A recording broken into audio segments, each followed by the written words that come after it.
Hola a todos, bienvenidos a mi testimonio. Mi nombre es Carolina Calderón Leonardo y estoy súper feliz de traerles este nuevo segmento, el cual me gustaría que ustedes me ayuden a ponerle nombre, porque no tengo algo en mente, pero me gustaría escuchar otras opciones.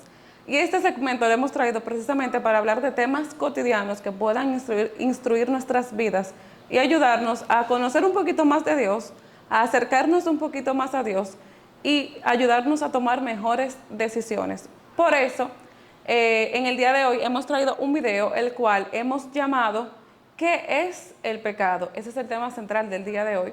Y con ese tema, el objetivo de nosotros es responder a 3 preguntas.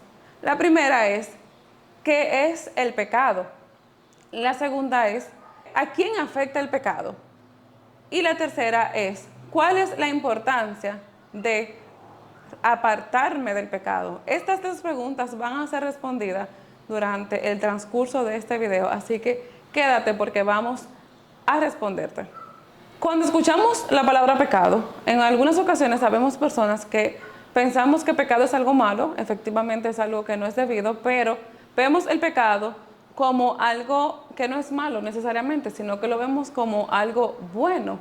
Lo vemos como algo bueno porque justamente son cosas que nos traen satisfacción y que nos traen cierto placer, y por eso entendemos como que el pecado no es tan malo como aparenta. Y otras personas a veces pensamos que sí, que el pecado es malo y que no debemos cometerlo. Pero sin embargo, a veces no tenemos el entendimiento de por qué el pecado es malo y repetimos una y otra vez esas palabras a veces de arrepiéntete, pecador, que son palabras que a veces nos hacen sentir como que tan juzgados y tan observados. Y a veces decimos, wow, pero ¿cómo evito el pecado? O sea, ¿qué es el pecado? No sé cómo hacerlo. Y precisamente cuando pecamos, estamos accionando mal realmente. Y por eso hemos traído 3 definiciones que nos van a traer un poquito más de luz de qué es el pecado. Antes de dar esas definiciones, también les quiero comentar que cuando yo no era cristiana, yo tenía un concepto errado de lo que era el pecado. ¿Por qué? Porque para mí el pecado era como un capricho por parte de Dios, como que yo decía, pero Él no nos quiere ver felices, precisamente por lo que les comentaba inicialmente, porque todo lo que yo veía bueno o lo que me daba satisfacción era lo que precisamente yo tenía que evitar, y yo decía que Dios no nos quería ver felices. Entonces, por eso siempre dentro de mí hubo ese ruido que yo me preguntaba, pero ¿por qué pecar es malo? ¿Por qué? ¿Por qué? ¿Por qué? Y precisamente esa es la respuesta que tenemos hoy. Pero primero vamos a dar la definición, las 3 definiciones que tenemos de pecado, en donde la última es la mejor porque es con una base bíblica. La primera definición de pecado que hemos traído es la transgresión voluntaria de la ley divina o de algunos de sus preceptos. Aquí la palabra clave es voluntaria. Definición número 2. Es todo aquello que se aparta de lo recto y justo o que falta a lo que es debido. Aquí la palabra clave es aparta, apartarse. Y la definición número 3, que tenemos la base bíblica primera de Juan 3:4, dice, todo el que peca desobedece a la ley de Dios, porque el pecado consiste en desobedecer a Dios. Después de leer estas 3 definiciones, podemos sacar en resumen que pecar es todo aquello que no le agrada a Dios.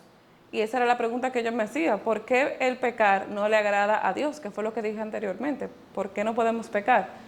Y precisamente es por eso, porque el pecado trae consecuencias y esas consecuencias son negativas para nuestras vidas, como por ejemplo nos trae desorden, intranquilidad, nos quita la paz, preocupación, tristeza, y eso son cosas sentimentales, pero si lo llevamos en efecto físico, nos puede traer divorcio, malas relaciones interpersonales con los que nos rodean, nos puede traer un sinnúmero de consecuencias que pudiera llevarnos hasta la muerte, tanto muerte física como muerte espiritual. Entonces, ¿de dónde yo saco que el pecado es algo que no le agrada a Dios?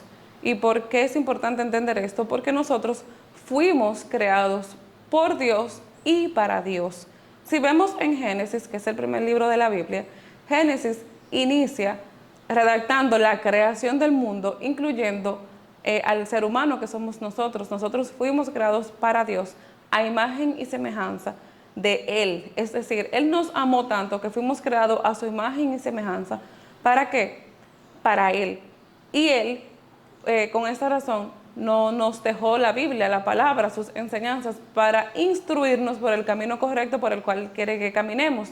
Porque como Él fue quien nos creó, Él tiene planes de bien y no de mal, como dice la palabra. Entonces, el pecado es algo que simplemente Dios quiere evitarnos para que nosotros tengamos una vida plena, en paz, lleno de abundancia, de prosperidad, de alegría, de esperanza, de amor. Eso es lo que el Señor realmente quiere para nosotros y por eso es necesario que evitemos el pecado. Y ustedes me dirán, ok, Carolina, perfecto, ya yo sé que es el pecado, ya yo sé que el pecado me afecta a mí, pero todos somos pecadores, entonces ¿cómo manejo eso? Efectivamente, somos todos pecadores, pero si te fijas en la definición 1, pecado es aquello que hacemos voluntariamente sabiendo que está mal. Y por eso tenemos que no ceder a las tentaciones que nos van a aparecer, porque realmente, señores, somos humanos y tenemos tentaciones y cada uno tenemos una debilidad o un pasado oscuro, como yo digo. Entonces, si Dios nos sacó de ese pasado oscuro, eso es justamente lo que el Señor quiere que evitemos. Si Dios nos sacó de la prostitución, tenemos que salir de la prostitución. Si el Señor nos sacó del adulterio, tenemos que evitar el adulterio. Si Dios nos sacó de las mentiras, tenemos que evitar volver a mentir. Eso es lo que quiere Dios. Evitar esas cosas que sabemos que estaban mal y comenzar a caminar con un camino nuevo, con un camino correcto. Y al hablar todo esto y decirles todo esto, llega a mi mente aquel pasaje bíblico en donde se refiere, donde hablan de la mujer adúltera. No sé si ustedes han leído esto en la Biblia. Esto se encuentra en Juan capítulo 8. Vemos la mujer adúltera. Les voy a poner un poquito en contexto de lo que ocurre aquí para que entiendan el cómo podemos evitar el pecado a raíz de lo que le acabo de decir. En ese momento Jesús se encontraba predicando la palabra y había un grupo de personas entre fariseos y escribas. Estos escribas, estos fariseos, fueron a donde Jesús entregándole una mujer que fue encontrada en pleno acto de adulterio. Y según la ley de Moisés, en ese momento, el adulterio era un pecado que debía ser castigado con piedras. O sea, había que apedrar a la persona hasta el punto en que ésta pudiera morir. Entonces, estos fariseos y esos escribas van a donde Jesús como que, Señor, mira, hemos encontrado a esta mujer en adulterio, tenemos que hacer que ella cumpla con las consecuencias. Y Jesús le dice a ellos, si ustedes, como estoy parafraseando, si alguno de ustedes está libre de pecado, que tire la primera piedra. Y ellos como que les dio remordimiento y como que cada uno se fue yendo uno a uno, hasta el punto en donde no quedó ningún escriba y ningún fariseo y solamente se quedó Jesús y la mujer adúltera. Y Jesús le dice a ella, ¿acaso ellos tiraron alguna piedra y te condenaron? Y ella le dijo, no, mi Señor, no, Señor.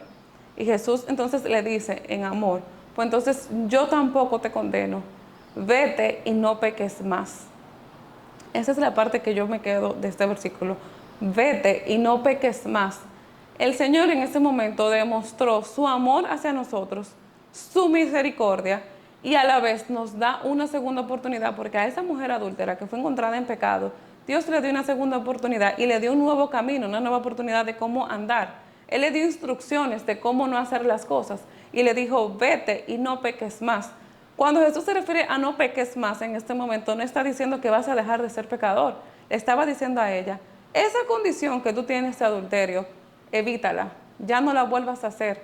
Comienza a hacer algo nuevo, comienza a actuar de manera diferente, porque es pecado y ese adulterio te traerá consecuencias. El adulterio puede traer muchas consecuencias. Entonces, esto es un ejemplo ferviente y vivo y súper bueno para traernos a nuestras vidas el cómo debemos caminar.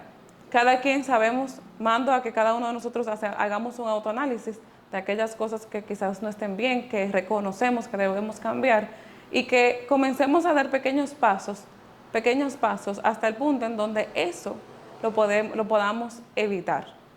Y ya para concluir, me baso en Santiago 1.14, en donde Santiago 1.14 dice así, Santiago 1.13.14. Cuando alguno es tentado, no diga que es tentado por parte de Dios, porque Dios no puede ser tentado por el mal, ni Él tienta a nadie, sino que cada uno es tentado cuando de su propia concupiscencia es atraído y seducido. Entonces, la concupiscencia, después que ha concebido, da a luz el pecado, y el pecado, siendo consumado, da a luz la muerte. Aquí vemos en Santiago 1, del 13 al 15, que Dios no nos va a tentar al pecado. Eso es mentira, eso es una falsedad grande cuando dicen, no, porque el Señor sabe mi debilidad y miren lo que me puso. No, realmente tú fuiste tentado con tu debilidad, pero necesitas a Dios para poder rebasar esa prueba. Yo estoy segura que si tú rebasas esa situación, en un futuro se te vuelve a poner la oportunidad de volver a hacer de nuevo lo que hiciste mal en un futuro y que ya te apartaste. Y yo estoy segura que ya en ese momento no va a ser tentación. ¿Por qué? Porque ya no va a ser un problema en ti, ya no va a ser una situación, ya va a ser una prueba superada. Por ende, tenemos que basar nuestras fuerzas en Dios para que Él nos ayude a rebasar estas cosas. Señores, de mi parte, hemos terminado en el día de hoy. Realmente espero que este video les haya edificado, les haya instruido, les guste, porque la intención de estos videos es que de chin a chin, poco a poco, video tras video, podamos instruir un poquito para que podamos ser más cercanos a Dios. De mi parte, espero que Dios les guíe, Dios les guarde, que el Señor tenga siempre su favor sobre ustedes y sobre todo, señores, que sus vidas sean mejor cada día buscando de la presencia de Dios. Comenten en los comentarios si este video les edificó, si les gustó, si no les gustó, hagan un comentario de lo que ustedes entiendan porque los vamos a leer. Dale like, comparte con alguna persona que tú entiendas que esto les pueda gustar o le pueda edificar para poder llevar un poquito más lejos la palabra de Dios. Que Dios les guarde, que Dios les bendiga y nos vemos en otro episodio. Chaito.